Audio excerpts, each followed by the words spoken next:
So, and Attorney General Tim Griffin did a very nice job of describing to you that there really are two areas of law when we deal with the law, and that's the federal law, the U.S. government, and then the state law. And those are overlapping laws, and that can be confusing.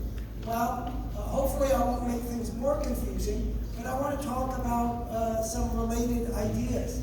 And that is, you've heard a lot about the Constitution, right? This is a document, a legal document, that makes sure that we have rights. Well, I didn't even say that perfectly well. We have rights that exist, and the document, the Constitution, recognizes those rights and says the federal government and the state government better not take away those rights. There's another document you may have heard of. Have you heard of the Declaration of Independence? Right? So some people call that a legal document, and in some sense it is, because it, again, describes our rights. But the problem is, you can't do anything with the Declaration of Independence. It's very big, important ideas, but if somebody violates it, you can't do anything with it. And even the Constitution, let's say someone violates your constitutional rights. You think, well, I can go to court and I can sue that entity or person who's violating my rights. And you can, but you need the help of something else. And this is what I want to talk about today. You need the help of a simple law. We also call that a statute. So you know there are laws all the time, right? Anybody drive on the highway and you see the speed limit, right? Yes. Right? Were you going to offer another option?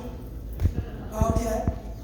So we have all sorts of laws that we have to abide by. And with those laws, we can also enforce the rights in our Constitution. But the Constitution generally is not something that you can sue on directly. So these laws are very important, because these laws tell us what we're permitted to do and what we're not permitted to do, and also what rights we have in regards to other people. And that gets to the point that Jennifer was telling you what lawyers do. And what the lawyers do. If you get hurt by someone, if you get into a car accident and it wasn't your fault, a lawyer can go to the other person and say, well, you have to pay for these injuries. And if the other side doesn't want to pay for it, then you go to court, right? Or if you want to write up a contract to have your house painted, and you want to make sure that they paint it the right color, the right way, well, you write it up. And who writes it up? A lawyer. So these are the things that a lawyer does every day. But when we talk about lawyers and law, the idea of a law is something that we all decide on. Well, we actually elect our representatives. You heard the Attorney General. He said he's elected, of course he's right, but we also elect our legislators and our governor. Those two groups are the ones that write the laws. And then some of those laws are designed to protect us, and some of those laws are designed to give us rights relative to other entities and individuals. But those laws are not self-enforcing. What do I mean by self-enforcing? I mean that if someone breaks the law, it happens. We know people can break the law, right? That's why we have police. That's why we have lawyers. So what do? We have to get the legal system involved. You might know about gravity. Has anybody learned in science about gravity? Right? So what do we call that? We call that a law of gravity. But that's a different kind of law. If you don't believe in gravity, it still exists. If you don't like gravity, it still operates. If you jump out of the window and decide you want to go up instead of down, gravity decides otherwise. So the laws of physics exist regardless of what we say. But the laws that tell us what to do, those are ideas. And that's why we have police, and that's why we have lawyers, because some people don't follow those laws.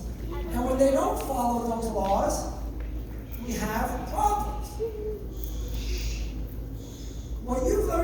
Constitution, I'm sure, is that the Constitution exists to protect you from the government. Now that sounds a little odd, doesn't it? The Constitution exists to protect you from the government. Have you learned that idea? No. Yes, no, maybe, a little bit, right? So what do you think that means? Yes, in the back. I'm sorry, I can't hear you all the way back there with my old man ears. I'm going to have to come back and join you. Say again?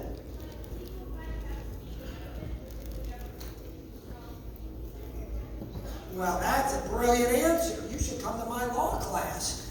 She said, what's your name, sweetie?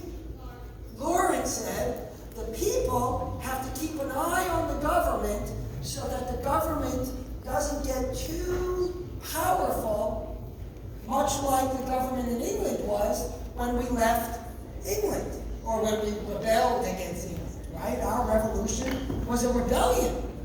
Hey? What's that? Like a big dinosaur. Okay, that's an interesting analogy. Right? Leviathan, right? Yeah. So, our Constitution exists to protect us against the government. But yet, what are you all told when you go to school every day? Follow authority, right? Listen to the principal. Listen to the police, right? You're not told to say, hey, tell them you're right and we're wrong.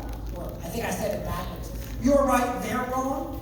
Right? That's not what you're supposed to do. You're supposed to listen to the authority. So this is an interesting balance. Right? How far can people push to say to government, you're not doing the right thing? During the revolution, we pushed real hard. We said, you know what? Enough is enough. We're overthrowing the government. And for over 200 years, we've never tried that again. Because it's a big deal to have a revolution. There are countries that have had many, and we've had one. Right? So a revolution is really a big deal. One second, so I'll take some questions at the end. So, what does this tell you? It tells you we have to have a balance between government and the rights of people. There's one law that exists out there to protect you from the government as a law, as a statute. Meaning, in addition to the Constitution, there's one law that gives you the right to ask your government to see what they're doing. Because when government operates in secret, that's dangerous. Right? And so that law, we call that the Freedom of Information Act. It's kind of a long word, right?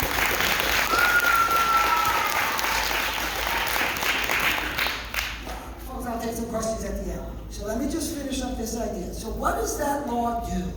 Right? You guys are a bunch of kiddos. You're not too involved in the operation of government. But the one thing you need to understand is there's one law out there that protects you, in addition to the Constitution, from the tyranny, from the Leviathan of too big government. And that's called the Freedom of Information Act, and it allows you, yes, you, as kids, to write a letter, write an email to any government official, well, almost any government official, and say, hey, I'm really interested in this topic.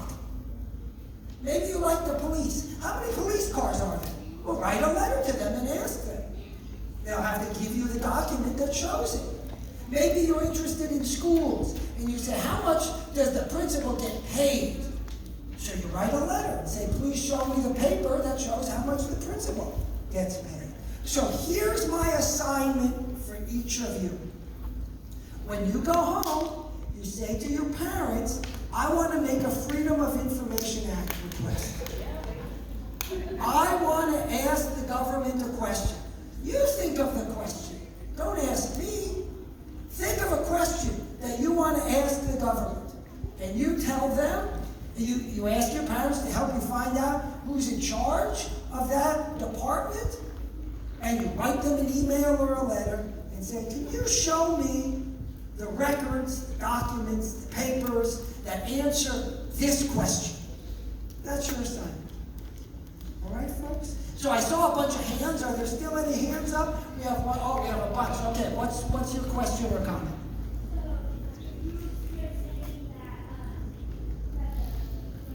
Freedom of Information Act. Good. That's a great question. Aiden says, I'll come back to you folks, do they have to answer the question?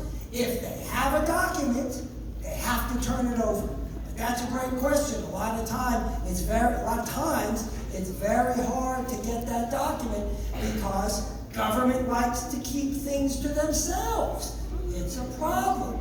And the key to the Freedom of Information Act is that you don't have to pay for the response. You've already paid for it. That's why it's freedom. If you take away the free, what do you have left? The dumb part. That's right.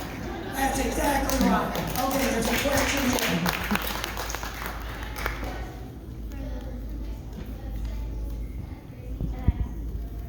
Okay, we'll ask the first one. We'll save the crazy for later.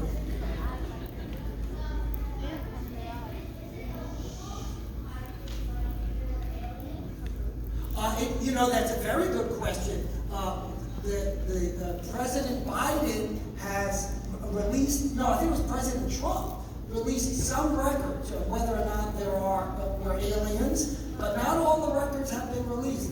The federal version, remember the Attorney General told you the difference between the federal government and state government, the federal version, the Freedom of Information Act, isn't as good. So sometimes they get to hide stuff, but they're not supposed to. There's a question here. What's your name? Audie, go ahead. Well, the question was what department the lawyers work in. They work in almost every department. We're like kudzu. We grow over the trees and choke everything else out. Basically.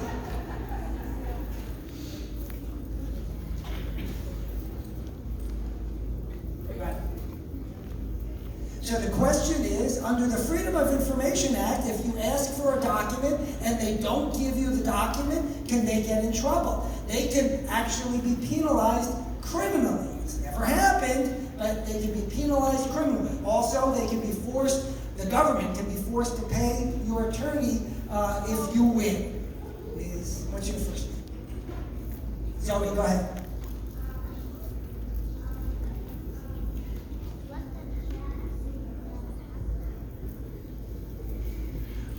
Well, the question is, can you sue a lawyer?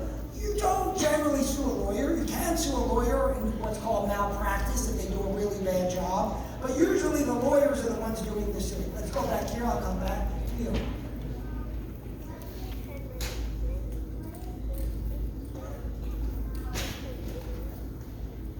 What if the government doesn't tell you that they have the records?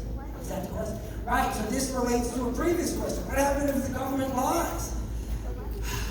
I gotta tell you, I think it happens sometimes. I think it happens. You?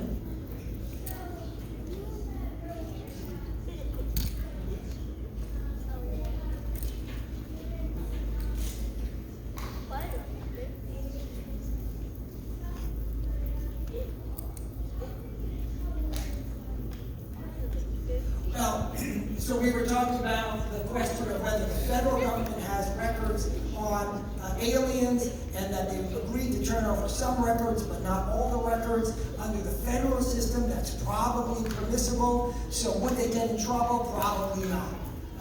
One more question. One more, right here. Okay. Right. So the final comment that we have is that your great uncle is a lawyer and his wife is also a lawyer. Is his attorney, not only a lawyer, but that's just like Jennifer. Jennifer's husband is an attorney, and so they're both attorneys. But when Jennifer wants to hire an attorney, she hires me. That's right. That's true.